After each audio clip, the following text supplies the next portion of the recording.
Of course, Nick Sirianni joins us every single Tuesday at this time. He's brought to us by Bud Light. Pre-game with Ava Graham this Sunday before the Birds play Dallas at the Irish Horn in Richboro. Now, the Eagles will play in Dallas, but you can be at the Irish Horn in Richboro, win tickets to the next Eagles home game, and, of course, win merchandise. And we welcome the 6-2 head coach of the Philadelphia Eagles, Nick Sirianni. Good morning, Nick. Morning, guys. I'm not going to FaceTime you, though.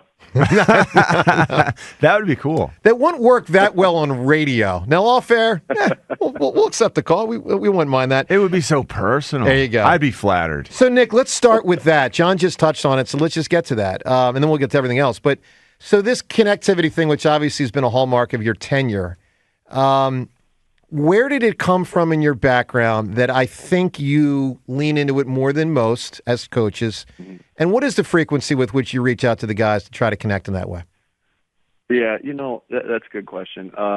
I think that any team, I think it starts with this. Any team I've ever been on, it's about team. Any good team I've ever been on, it's always been about team. And it's not the best groups of individuals that wins. It's the best teams. It's the teams that are willing to go a little bit harder because they don't want to disappoint the guy next to them.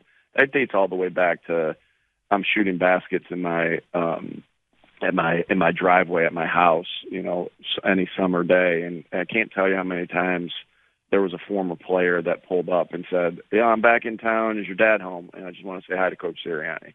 And always that relationship I thought meant a ton. And then fast forward to when I was in college. I had a pretty significant injury, and it forced me to be in the hospital for about 2 weeks, a football injury. And excuse me. And the day after it happened, we were playing, or 2 days after it happened, we were playing a game, and my head coach, Larry Carris, came into the hospital room, the day of the game. And I don't remember what he said. I don't remember much about that, but what I do remember is he sat there, talked with me and my parents for a while.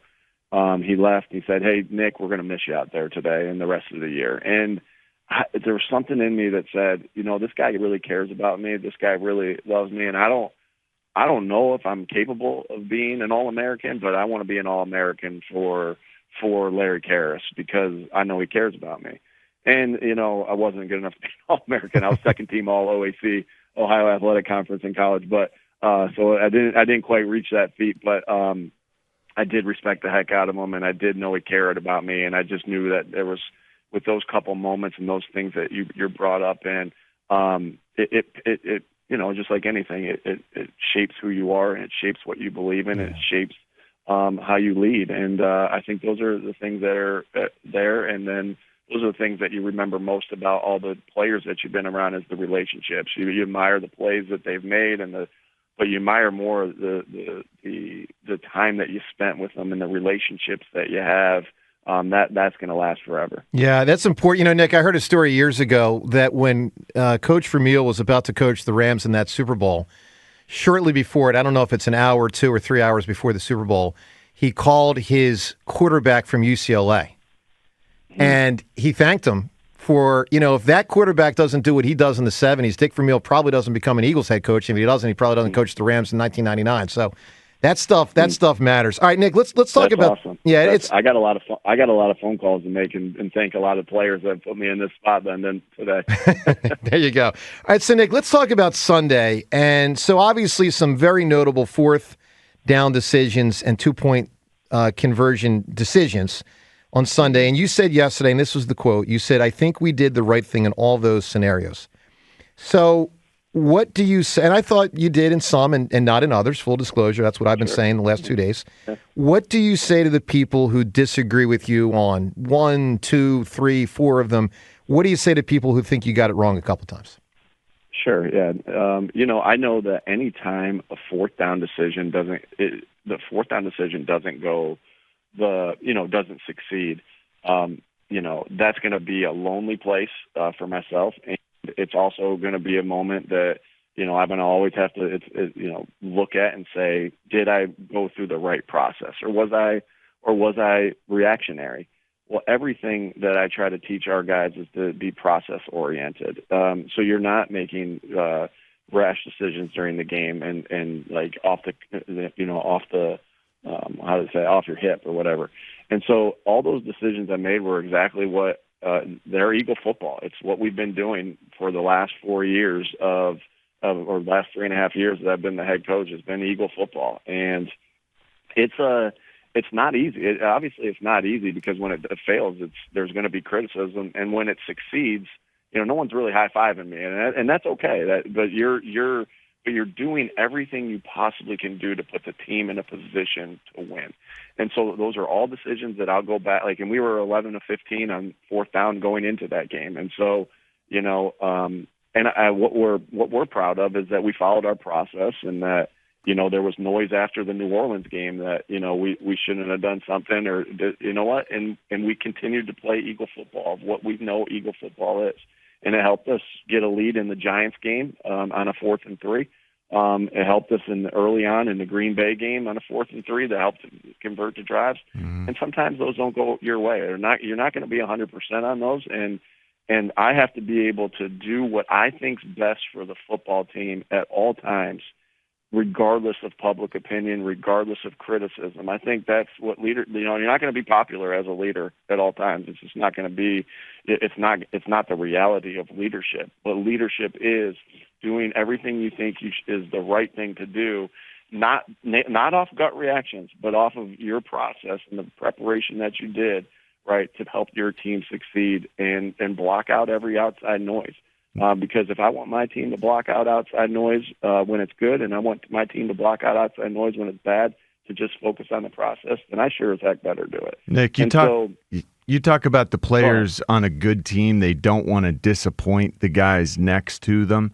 Do you find that affects you as a play caller? Do you find that you can go for it at times on offense to show the players that you trust them, to reinforce that you believe they can win in that situation?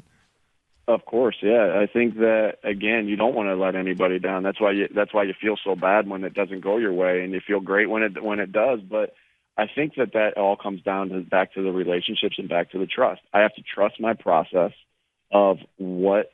Again, it's not any numbers that are telling me what to do. It's my trust in the players, right? On a 4th and 3 against the New York Giants, I think there was a video out that our team put out. It was like, I'm watching this video and I'm remembering what I said. Like, I circled Jalen Hurts and I circled A.J. Brown. I said, I'm going for this right here because I trust the crap out of you guys. You guys have showed me time and time again, that you've been successful in this, and we score a touchdown there. And I did, and I trusted them on 4th and 3 in this game. It didn't go our way this time. But I think it does come down to, again, trusting your process, not being reactionary, not having any influence from any outside noise, and just trusting what you do, because we spend a lot of time on that, a lot of time. And then trusting, it comes down to trusting your players. We do, again, you're on a good team, so you trust your players. I trust A.J. Brown. I trust Devontae Smith. I trust Jalen Hurts. I trust Saquon Barkley. I trust Lane Johnson, Mekhi Becton, Cam Jurgens, Landon Dickerson, Jordan Mailata when he's back, Fred Johnson now. I trust Dallas Goedert. I mean that's been a big reason where we've been able to get leads and have the success we've had, is because we haven't kicked field goals, and we've been able to go and get points. But I fully understand, guys, that when it doesn't go your way, there's going to be criticism. But again, you got to do what you think's best for the football team, and that's not blind faith, right? I think that faith is, we have blind faith in our faith, but then you have faith because of results and what's happened and what you see at practice every day, and what you've seen on Sundays for the past couple of years. And so that's where that conviction, that the process, the trust comes into play. So, Nick, one of the late decisions, and let's talk about trust from the perspective of the defense. So you go for the 57-yard field goal.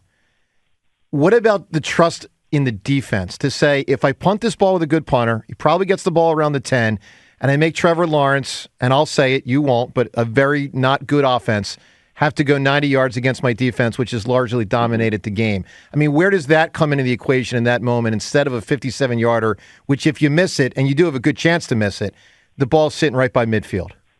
Yeah, I think that's even more trust in your defense to say, if you do miss it, you know they're going to stop them, and we did. But I understand your question. Sure. I think the trust comes Jake in the field goal unit first and foremost. 2 years ago, I put myself, the things that we go through with situational game management things, that's going to be a 3-hour meeting that I have today. That's meetings throughout the week, and then that's review of all those things and tapes of these things on Saturday. I put a lot of time into this, and that's my job as a head coach, to make sure that we're managing the game the right way. So I take myself back, and you put yourself, and again, the trust that you have in players. A lot of different metrics are used to help me make these decisions: trust, past experience, analytics, all those things. All those things help you make these decisions. But I think, again, I say again, first and foremost is the trust in the players. So 2 years ago against Green Bay, we were up 7 points, and the ball was actually back a little bit further. It was a little bit more of a windy day. We were going the other way, but we were up 7 points. I believe it was 37-30 in the fourth quarter, and I'm like, okay, here we go. Let's let Jake put us up 2 scores. And he crushed it, and he nailed it. It was a great operation. And so, it was this very similar one. Now, you're not going to go up 2 scores, but you're going to go up 8. And when you're up 8, it's a different feeling than when you're up 7, because it's just a little bit of a different feeling, sure, both offensively and defensively. And so that was in my mind, and I did what I thought in that time was the right thing. It didn't work, so our defense had to play defense with a little bit shorter of a field, and they did, and they did an awesome job. Jacoby made a great play. It's pretty cool when you win on a walk-off touchdown. So I think that I trusted Jake in that spot. It didn't work this time, and I have no doubt that Jake's one of the most clutch kickers in the NFL. I mean, look at his track record. The last year's Buffalo game, hitting that, and that was to tie it up to go to overtime, but hitting that one from the 42-yard line in the rain and the wind and all that crap. And so, again, you trust in them, and trust in the defense that if we do miss this, they've been playing pretty darn good football all game, that we can get a stop if we do. Nick, what's going wrong with the tush push? We've grown unaccustomed to not converting in goal line and short yardage situations, and then all of a sudden we got hit with a couple non-conversions. What went wrong? Yeah, man, that play's been so electric for. I don't want to say electric because you only gain like 2 yards on it, but like right, it's been effective so is all hell. Yeah, effective would be the word. Effective. Yeah, exactly. There you go. That's why you guys talk. You guys talk all day, and effective is the right word. Man, you know what? Hats off to Jacksonville. They did a really good job. And you know what? We're going back to the drawing board. We've had a lot of success there, and we got to do a couple different things coaching wise. That's gonna help some things out. That I still got a lot of faith in it. I still because again, you don't lose faith in something just because of one day. And I know we've missed a couple this year, but I don't know exactly what our percentages are comparatively to last year, but I know it's still been highly productive, more so than other plays and other teams doing it, And so, again, hats off to Jacksonville. They had a good plan. They did a good job. When you load the box and do something to stop it, the other things become there's other opportunities for you. And so we'll continue to press on as coaches to make sure that play is. We still got the right guys to do that play and to do everything there, and so we'll try to help these guys be even in better spots. I know we'll work our fundamentals that it takes to be good there. We studied the crap out of what Jacksonville did to stop it, and have some answers to go forward from there, because we know we'll probably see it again. Nick Sirianni here. Nick, two final things. So an all-timer by Saquon, the whole thing, the play, the game, the season, it's all an all-timer. How, though, in the world, can the replay booth determine that Jags defender tripping him did not contribute to him falling? I mean, I thought it was a travesty. What did you make of it? And how shocked were you when you heard the official call upon review? I was hoping you'd ask me more about the play that he made than the one that I'm upset about. Yeah, you can't get fined for talking about his great play, right? Exactly. I know you guys don't care about the fine. No, we do care, but it really. I mean, Nick, here's what I'll just say this. So there's a narrative out there that the game was close because the game was close, but I really believe a lot of people have missed the other team being handed 7 points. Like literally, here you go, other team. Here's 7 points.